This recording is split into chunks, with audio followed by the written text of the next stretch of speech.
All right, you're watching the Sports Roundup Show. We're going to talk about the NBA. Of course, the Lakers are champions once again. First time in 10 years. They defeated the Miami Heat in 6 games.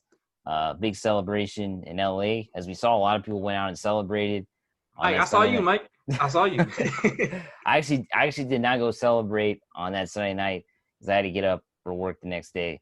But I do know some people that were out there. Were you out there, Some people is Kelly? responsible, Mike. Yeah, were you out there or no? So it's funny you say that too. I was thinking about going. I know we were talking about that before the game and whatnot, but I was thinking about going, but no, I didn't go either. I mean, it got really crazy in some places. I heard. It did. It did. It got a little too crazy. But yeah, going back to the Lakers, big celebration, big win. Game 6, of course, it was a blowout. Kind of what I expected the whole series. It all came to fruition in Game 6. Um, you called it, Mike, because you called it was gonna be a blowout throughout like a lot of games, but I want to point out something else you called. Um, that if Jimmy Butler didn't have a big game, which game 6 he did not, that was the worst game he played out The of whole all series, games. yeah. Yeah, throughout all the series, that they had no shot. So Jimmy Butler played one of the worst games, got blown out, had no shot because that's the only person who they had. Even though people would say the injuries to Dragic, but yeah, I don't think Dragic would have helped that. It would have made the games closer. Don't get me wrong, it would have made the games closer, but the Lakers would still have won because you can do that stuff in the Eastern Conference. You can, but once you get to the West, you face the likes of LeBron, um, uh, whether it be the Clippers, even I don't like saying their names, but once you get to the West, it's a different story, and the Heat just have enough firepower. I was thinking like watching the game on Sunday. I don't remember ever seeing a game in the finals where a team was up by 30 points. Wasn't it a 30-point lead at halftime or It was 30. it was 30, 30, right? 75, 45. 75-45. 75, Do you, 45. yeah, do you ever remember seeing a finals game with a 30-point lead at half? I don't remember it happening. Because, Mike, think about this. To fast forward a little bit, the fourth quarter, maybe about, I think, 5 minutes left to go. The stars were on the bench.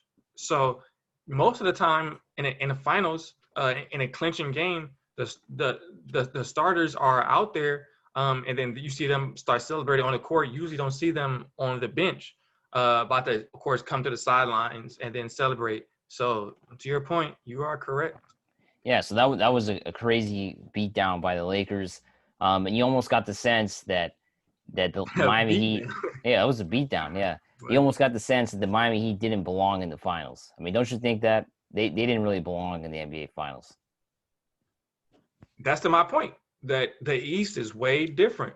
Um, Probably the Raptors or something belonged, or like the Milwaukee. Bucks maybe with Giannis, but yeah, but the East is once you get to the finals, it's levels to this, Mike. Yeah, but I mean, think about the maybe I think honestly, I think Toronto would have been better too, because Toronto has a Yeah, they that's play what I they said. play Toronto. yeah Toronto they got good team defense, they got a good bench, they shoot threes obviously very well, but Miami just man they really were terrible in Game 6. I mean, it's almost like they didn't show up to play at all, right from the beginning. Remember all the turnovers they had. The Lakers were just capitalizing on easy shots. LeBron just took over the game. The second half was just garbage time. Pretty much everybody was getting ready to celebrate the whole second half. I mean, I think that's the best way to win a championship. Well, I don't know. Obviously, the best way is to hit a buzzer beater to win. But I think it's awesome too to just know you're gonna win, and just be celebrating on the bench and just knowing you're gonna win the NBA championship.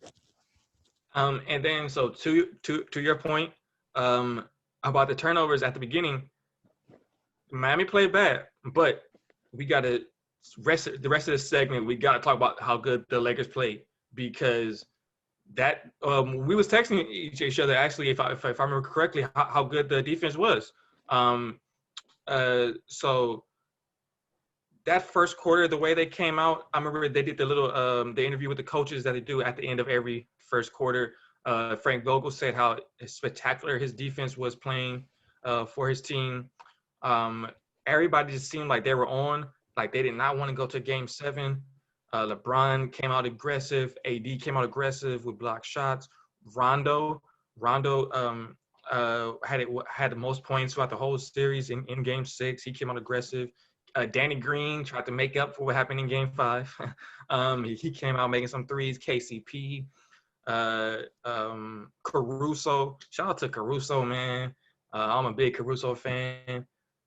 So yeah, the Lakers wanted Game 6 more than the Miami Heat wanted it, definitely. Yeah, everybody chipped in and had a big game. It was a great team win.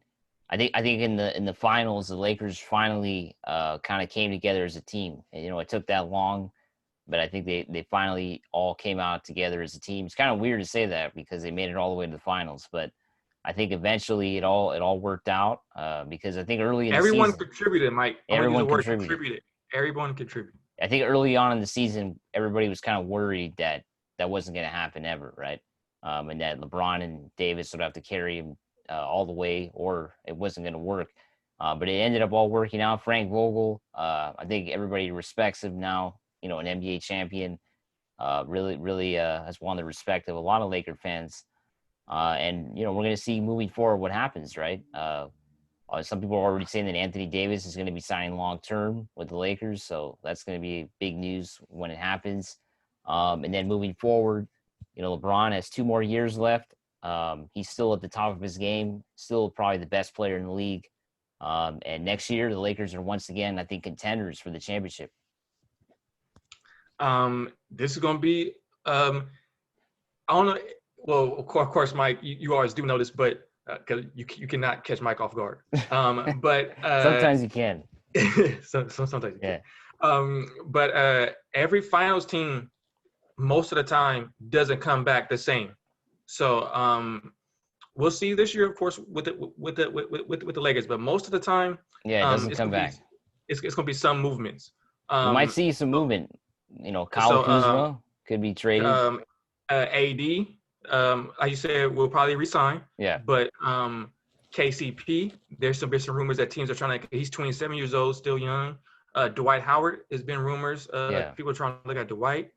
Rondo, as we're talking about, he may try to go somewhere maybe. So especially if it's been rumors about Chris Paul. Chris Paul and Rondo would not be on the same team. So no. Rondo will definitely leave if the Lakers get Chris Paul. But this is going to be an interesting offseason because most of the time teams do not come back the same based on like the role players. The stars, most more than likely will come back, as you already said, but stars always come back. But it's always the role players. And as you mentioned earlier, Mike, role players played a big key in the finals. So it depends who's come back. So do you think if the Lakers don't bring back, all the guys they have this year, do you think it's going to make a big difference next year? The role players again is that's going to separate them from the contenders and just everybody else. Mike, more than likely, because we kind of talked about this before we came on air. More than likely, the season is going to start in late January or February, and Adam Silver said it's going to be 82 games. So that's going to be the full regular season, and that's going to be about 7 to 8 months. That's going to end around July and August if they do, and more than likely that might be fans back. So can those role players, as we mentioned in the bubble, no fans, role players played awesome. They played great, but role players with fans can get nervous. We kind of talked about this earlier on our show, MLB, with Clayton Kershaw maybe, but fans can make players nervous, so it depends on which role players, if they don't care about pressure. So that could play a factor. So do you think they should make some changes in this offseason, or Lakers should just try to bring everybody back? That's a good question, Mike. Because some players can get older. That 1 year makes a difference. 1 year older makes a it makes a big difference. I would say run it back, Mike. I would say to run it back because I want to see what they can do with fans. So I would say. Yeah, I know that's unfortunate. The Lakers, it's a big game. It's a big difference next year with fans because we know the bubble is a one-time thing, and it's just not going to be the same next year. We know it's going to be totally. Let me switch it to you, Mike. Do Yeah. you think we should bring everybody back? I no, I think they should make some changes. I would try to get some more 3-point shooting. Oh, I Um, like that. I and I like think that. LeBron would like to have another shooter that he could go to. I know they have Davis, but I think they need somebody. You know, Danny Green. I don't think he'll be back next season. And I think they need to get another shooter, somebody they could find. You know, in transition, the Lakers are probably the best team in transition in the NBA, in my opinion. Well, let's wait on the Warriors. I know they're really good too, but this I season they like were the that. best in the NBA. So if they had another shooter, they would have been even more dominant. And then to your point, Mike, about shooting, uh, you have to be prepared for me and Mike. This is our part of a segment where we definitely differ. I'm a Warriors fan, of course. Mike is not, but No Warriors here, man. no worries for Mike. But you're gonna have to get prepared. As you, well, at least Mike shows respect. You know, he knows the Warriors got 3-point shooting. At least he shows respect. But It's really so hard. you it's hard for Mike. But yeah, so you have to be prepared for their 3-point shooting. And let's go back to '08, when the first title with Kobe, when they won against the Magic. They had Trevor Ariza, and then I can't remember off the top of my head the other person who Sasha. they, Sasha. But going to the next season, Trevor wasn't there, and it was Meta World Peace, because that's to Yeah. play defense on whoever, of course, they would face, because they thought that that would be an upgrade. So you would see for this year, if, to your point, they would try to go for more offense to stay with the Warriors for 3-point shooting, or try to get a defender. But I do want to say one thing real quick, Mike. You will have to. It might come down to Lakers and Warriors. So that would be a big decision that they will probably make. Yeah, I would try to get another 3-point shooter. I think the Warriors will do a better job defending Anthony Davis than we saw the teams this year in the bubble. And LeBron is not going to be able to carry him by himself against the Warriors. So they're going to need another scorer, I think. And if they get another scorer, wow, it's going to be a really fun team to watch. They were fun to watch Three, this year. You get have a third AD, guy. Bron, and somebody. Yeah, whoever they bring in, that would be an awesome move. So I want to thank everybody for watching our NBA segment. Make sure you subscribe and like our Go page. Go Lakers. Lakers.